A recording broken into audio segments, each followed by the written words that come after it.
Welcome everyone. This is a lecture regarding Introduction to Marketing Management. I am Harish Chandra, Assistant Professor of Mlritm in Dundigal.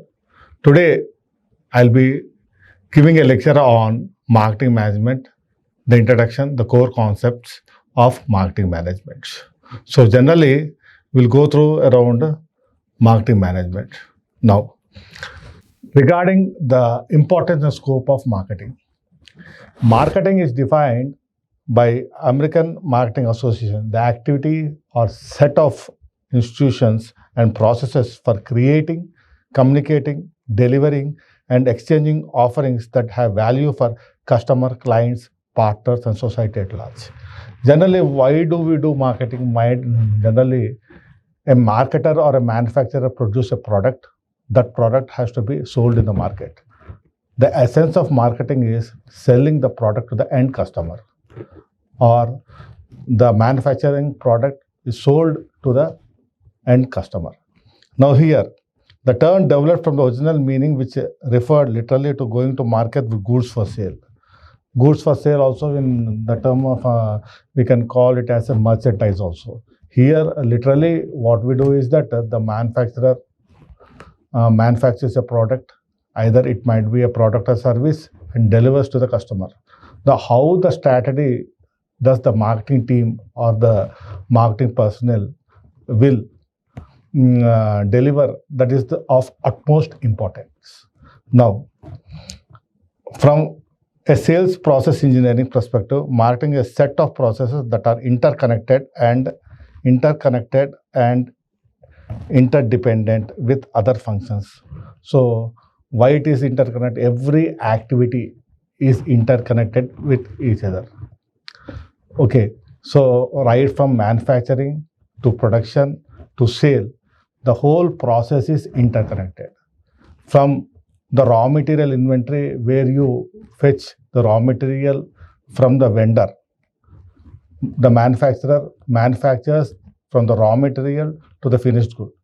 Right from the finished good again to the end customer is a set of processes, and it is interconnected.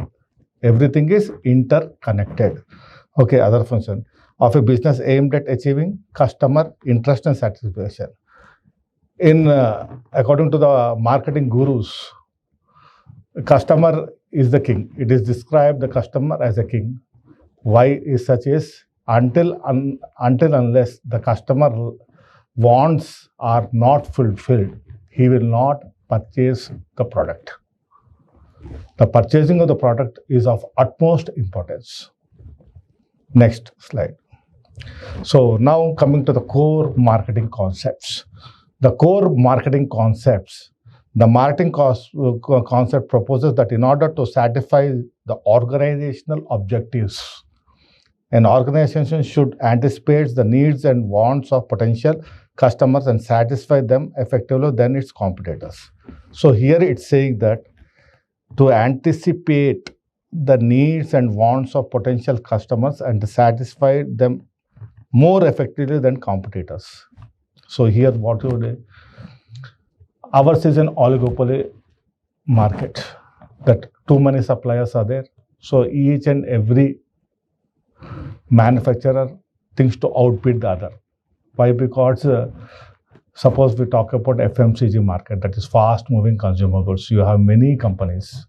So the customers has the choice to purchase the product from different companies, but and he purchases unless he likes the features or the characteristics of the product, unless the needs and the wants of the customers are satisfied, he doesn't purchase it.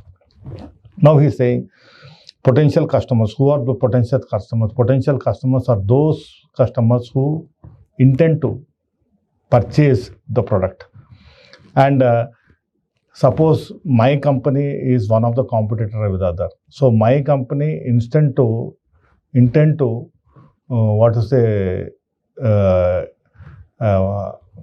make the product better of quality, outbid the other product. Suppose when you think of a car manufacturing company, there are many companies. So every company, either it is Maruti Suzuki or Toyota, every company intends to beat other company. So they do R&D research, they do they launch new variants according to the likes and dislikes of the customer. So the customers will get attracted to the product only and when their likes are satisfied. So here the core marketing concept is what? So satisfy the end customer. Now, this concept is originated from Adam Smith. You know who is Adam Smith? Okay, from the book Wealth of Nations, but could not widely used in 200 years later. Marketing and marketing concepts are marketing concepts are directly related to each other. Now, coming to components of marketing environment. The marketing environment is made up of internal and external environment of business. While internal environment can be controlled, the business has very less or no control of external environment. So the components or the whole marketing environment depend upon two, that is internal and external, where internal environment can be controlled, but the external factors, they are not or cannot be controlled at certain circumstances. So when you talk about internal environment, the internal environment of a business includes all the forces and factors inside the organization. Within the organization itself, what are the factors and the forces affecting marketing operations? So what are the different resources, you can call them, what are the other things which enable the processes which control the internal environment. These components can be grouped into 5 M's. These are not 5 M's. So the 5 M's are what? Men, money, machinery, materials and markets. Men are nothing but the human resource who do the work or who plan the work or who give the strategic decisions of planning, implementing and processing the product. Money, with the money you can't, you have to purchase the raw material or you have to buy the machinery, erect them, everything runs on money. Now machinery is also important, without which you can't convert raw material to finished good. Materials, this is a raw material which is converted to finished good. Now markets. Market is what? Markets are nothing but the area which you buy and sell a product is known as markets. The internal environment is under the control of marketer. Who is generally the marketer? The manufacturer or the marketer who markets the product. Can be changed with the changing external environment. Nevertheless, the internal marketing environment is an important for business as an external marketing environment. The internal marketing environment is as essential as external marketing environment, without which you can't run your company. This environment includes sales department, marketing department, manufacturing unit and human resource. Sales is where you sell the end product. Marketing is when you market the product. Manufacturing unit is the place or the area where you do true manufacturing take place, right from the raw material to finished good. And the human resource, that is the HR, which recruits, trains and employs people to do the work. Now coming to the external environment. The external environment constitutes factors and the forces which are external to the business and on which the marketer has no control. If it's inside the company, which the management can ponder upon or look upon or control upon, he can do that. But the external factors, why? Because many companies are there in the market. The external factors will influence each and every company, and it is impossible and hypothetical to think that a company can control the external factors. So the external environment is of two types. Micro environment. So the micro environment of external environment is known as a task environment. It comprises of external factors and the factors that are directly related to business. This includes suppliers, market intermediaries, customers, partners, competitors, and the public. So generally, what are the is include suppliers. So suppliers in general terms they called as technical word which is used for suppliers is vendors. So suppliers include all the parties which provide resources needed by the organization. So what are the main thing is nothing but supplier. So for the finished good formation, for to produce the finished good, you need a raw material. So the raw material is acquired from whom? Is acquired from the outside vendor or the supplier. So what he does when a PO, when a purchase order is raised and given to the supplier, he supplies the required quantity of raw material at tentative date and times to the manufacturer when the production starts. When the company is thinking of producing a coat, suppose PVC pipe or any of the product, PVC pipe or any of the product to be manufactured, they will have an order book according to which they have to manufacture the product. So before it, prior to starting of a true manufacturing process, they give an order. So from where they purchase, that's generally known as a purchase order, which is given to the outside supplier for the want of raw material. That is known as procuring of raw material. So here then the procuring starts. From whom you are procuring? From the supplier of procuring, also known as vendor. Next, market intermediates. Market intermediates include parties involved in distributing the product or a service to the organizations. So marketing intermediates are those who supply or distribute product or a service to the organizations. So these are common market intermediaries. Now partners are these separate entities like advertising agencies, market research organizations. What do you mean by advertising agency? Partners are advertising agency. What they do? You have a number of products which are launched into the market, right? So every product or every competitor want to outbid other. The next thing, suppose if you want to create a brand is suppose washing soap, it's known as Rin.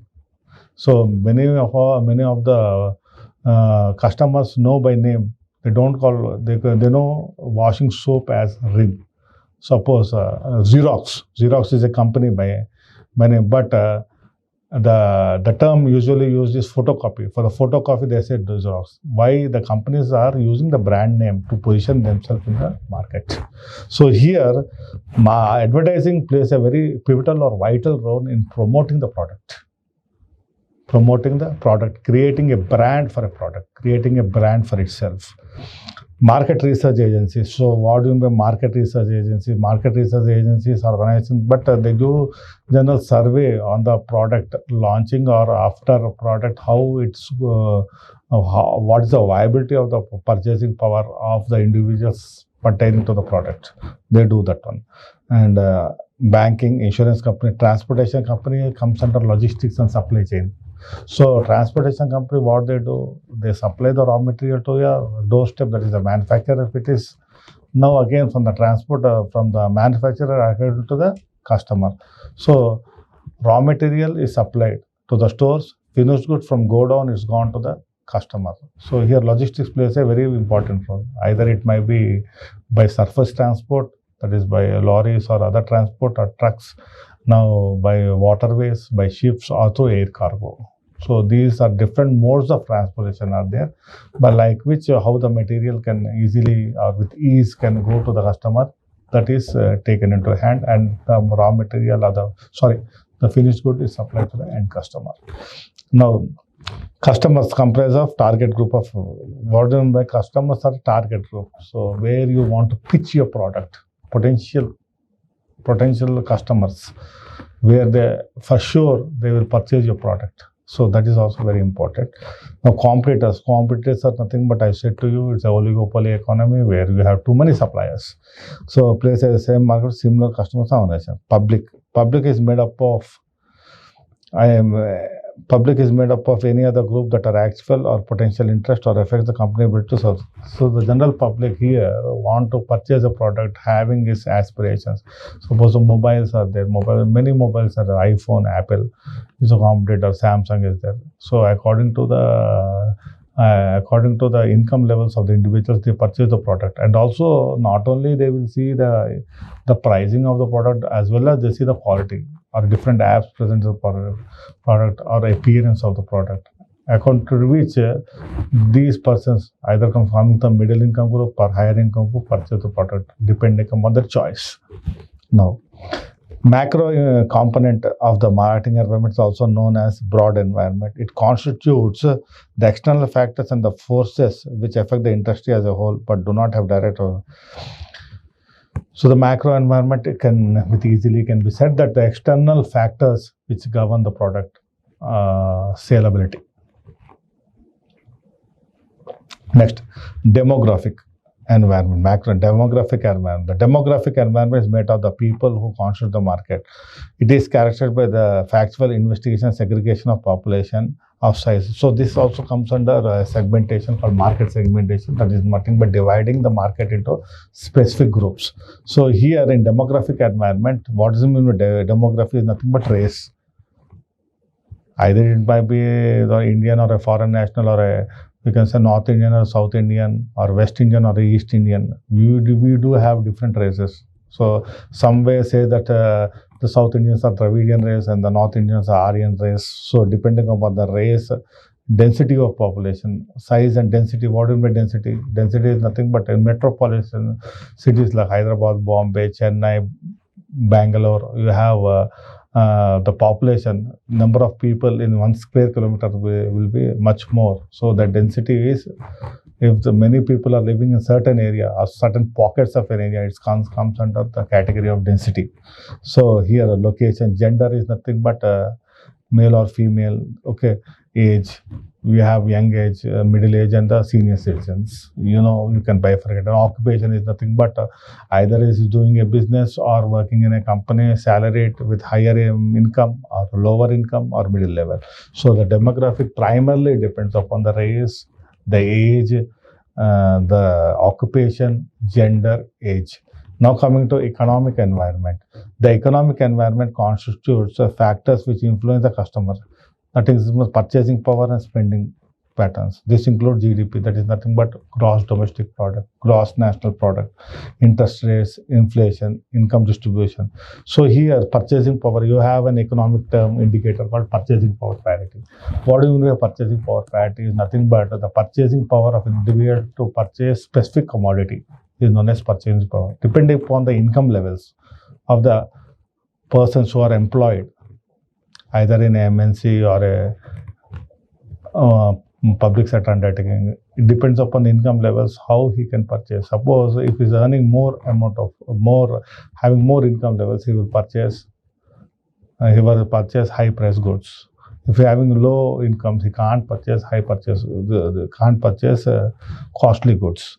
So it also depends upon the gross domestic product and interest rates or inflation. Inflation is nothing but in general increase in the prices of essential commodities and services known as inflation.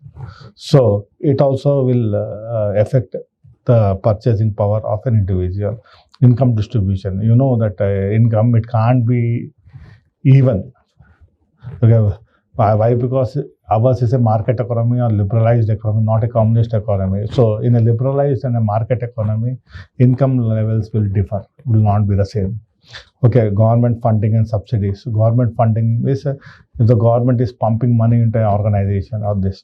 And the subsidies. What is the subsidy? Subsidy is nothing but the cost pertaining to the product. Some part of it will be given by the government.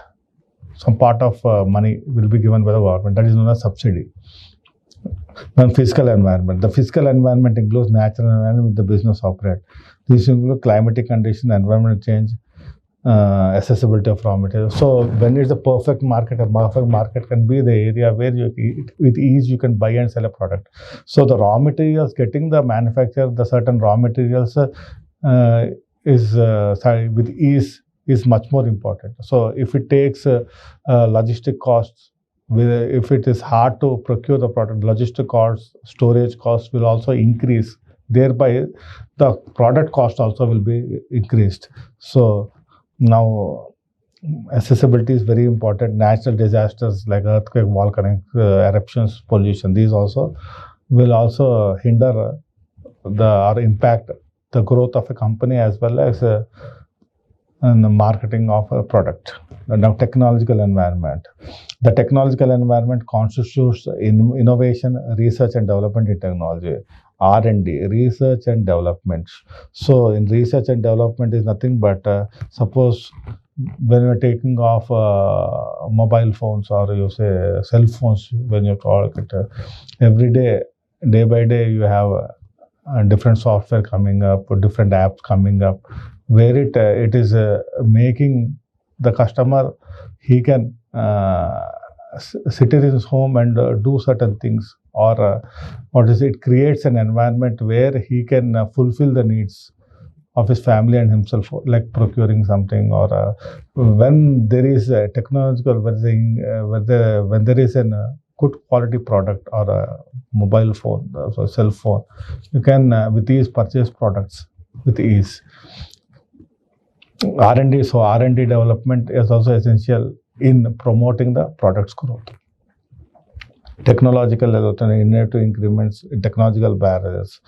Now, political legal environment. The political legal environment includes law and government's policies within the country.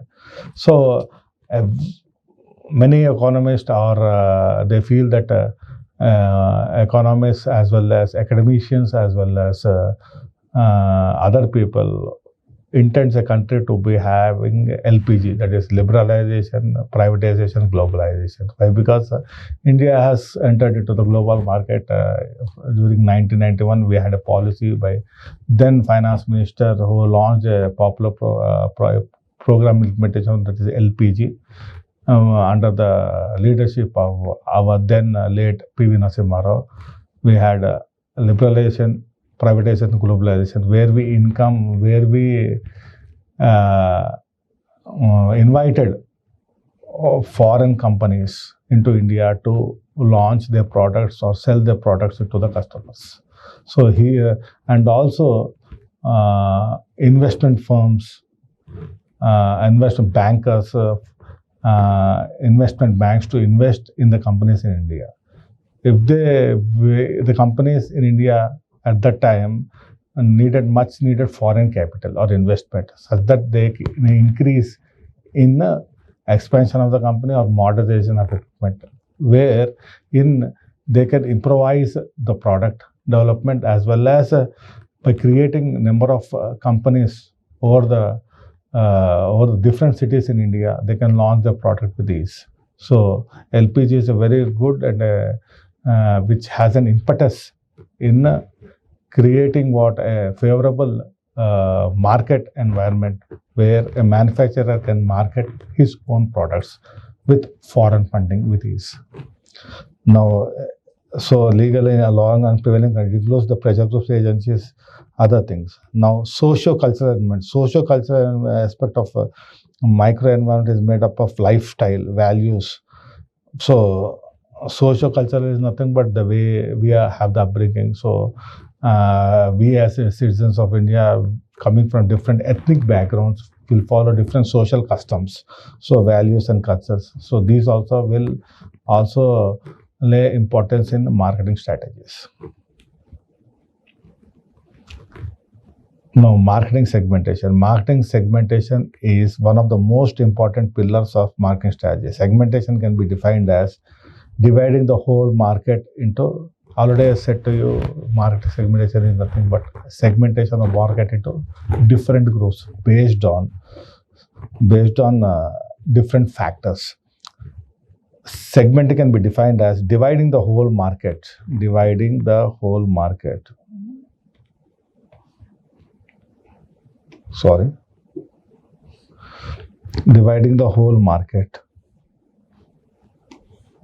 into different smaller groups of buyers with distinct needs, characteristics, and our behavior that might require separate products, services, market mix, as marketing strategies. So you divide certain markets. Suppose an area of Hyderabad, you divide into certain segments depending upon certain parameters. So that is market segmentation. There are 4 types of market segmentation. One is geographic, demographic, psychographic, and behavior segmentation. Let's talk about geographical or geographic segmentation. So it is a marketing strategy that divides a market based on geographical boundaries. What do you mean by geographic boundaries? Pertain to certain state. Business use this approach to tailor their products, services, and marketing messages to the needs and preferences of customers in specific locations. So India is divided into number of states depending upon the linguistic characteristics. That is, linguistic, the way you the mother tongue you speak, either Karnataka, Andhra Pradesh, Telangana, Tamil Nadu, Kerala. So the division of India into certain provinces or states was divided based on what language. So here geographic is certain provinces. When you talk about northeast or southeast, so when we talk about south, we have different customs, language when we speak out of north. The West India is differ from South India. South India differ from East India. East from North. Why? Because of language, customs, and ethnicity. We are similar in certain terms. When you go to the northeast, they're entirely different. So the customs, the what to say, the way the language they speak is entirely different. So that is coming upon geographic segmentation. Demographic segmentation is a marketing strategy that divides the market to segment on measurable characteristics of a population. Is one of the most commonly used forms of market segmentation based on demographic data and easily to collect and analyze. So demographic means already said to you in the earlier, that is nothing but race. Race is a person race is nothing but he's a North Indian or South Indian or a foreigner or an Indian, depends upon the facial features and the other things. Now, age and other certain gender. So age, children, teens, or millennials or seniors. So you can divide certainly according to the age group, that is toddlers or kids or teenagers, then middle-aged adults, then senior citizens, depending upon the age. Gender, that is male and female. Okay, income level, already said to income is nothing but a salary, what to say, the person earning for 1 month or a monthly basis, the income he gets or the money he gets from the work he is done throughout the month is known as salary. So the income levels, either he is doing a job or a business, or the money accumulated or he has earned throughout a month on running a business. So that comes under the income in low, middle, and high income. Educational level, high school is literate or illiterate is much more important. High school is SSC, college or postgraduate. Occupation, students. Students are nothing but might be school or college, inter-college or a degree. So depending upon the what's the occupation. Professionals are those persons who are working class. Retirees are nothing but senior citizens. So these comes under demographic segment. Occupation, family size, nuclear families. Generally, you find nuclear families in most of the metropolitan cities. So they are singles. Single is unmarried. Couples are married. Families with kids. Marital status again, single, married, divorced, and widowed. Religion. The religion is nothing but what to practice the religion, either Hinduism, Mohammedan law, or a Muslim or a Hindu Christian. Ethnicity is nothing but a Hispanics. So these are native Indians, Asians, which we do come, West Asia, Southeast Asia, East Asia. Blacks are nothing but when you call as African race. It's better to call as African race rather than blacks. Whites are Caucasian race. Psychographic segmentation. Psychographic segmentation is marketing strategy that comprises consumers based on lifestyle, interests, values, attitudes, personality traits, and social status. Unlike demographic segmentation, which looks at who your customer is, psychographic segment focuses on the way you behave. Psychology is nothing but the human behavior, or the human attitude, or socialization of an individual in a group is nothing but psychology, or you can call it as psychographic segmentation. Based on your psychology, you will be placed in a group. Key psychological factors are lifestyle, activities, hobbies, travel preferences. Activities that what we do, hobbies are reading book or doing other things, or traveling or hiking. These are the hobbies. Traveling preferences, movies, if it is movie centric. Daily routine, personal type, introvert. Introvert is nothing but the persons who are don't speak also, we can just generally call them who are outspoken, who are not outspoken, are introvert, adventurous, ambitious, loyal, values, environmental, religion, family. Social class, working class, those are salaried or working in a government companies or a private companies, they come to working class. And then we have middle class, already know middle class, upper class. Interest. Again, interests are sports, fashions. These are nothing but the variables which come under psychographic segmentation. Attitudes, opinion, these all things. Behavior segmentation. Behavior segmentation divides the market between consumer actions, behavior, and patterns related to. These are somewhat similar to the psychographic and behavior segmentation of related to product or a service. We don't only manufacture product with a tangible thing. So service also is nothing but when a person is using a bus, he is commuting from one place to other. That is, he is using the bus as a transport. He is using a service. He is paying money to commute by a bus. So that comes under service. It focuses on the how customers interact and other than purchase behavior, frequency of purchase, brand loyalty. Suppose a person who is getting a handsome sum of money, he intends to purchase designer clothes or going to Louis Philippe or other company brands rather than other people who's purchasing a piece of cloth and stitching. So it differs from the things purchasing, and he may suppose a person is loyal to Louis Philippe or Zara designer wear or premium clothing stores. He will be acquainted, he will be more interested in purchasing those products only. New users, regular users. The new users are who is coming to the market to purchase the product. So it differs. For some, suppose the person buying the mobile, so till teenage or after teenage, the people intend to purchase a product or mobile for himself. So new user is adding the existing user. So that benefit of sort, quality, price, convenience, status, customer, occasions, special events. So for special birthdays, marriage days, or other occasions, you purchase holidays, daily use. Readiness to awareness is one of the readiness to buy. How do you mean readiness to buy? Awareness. He should know. So how do you bring awareness of product?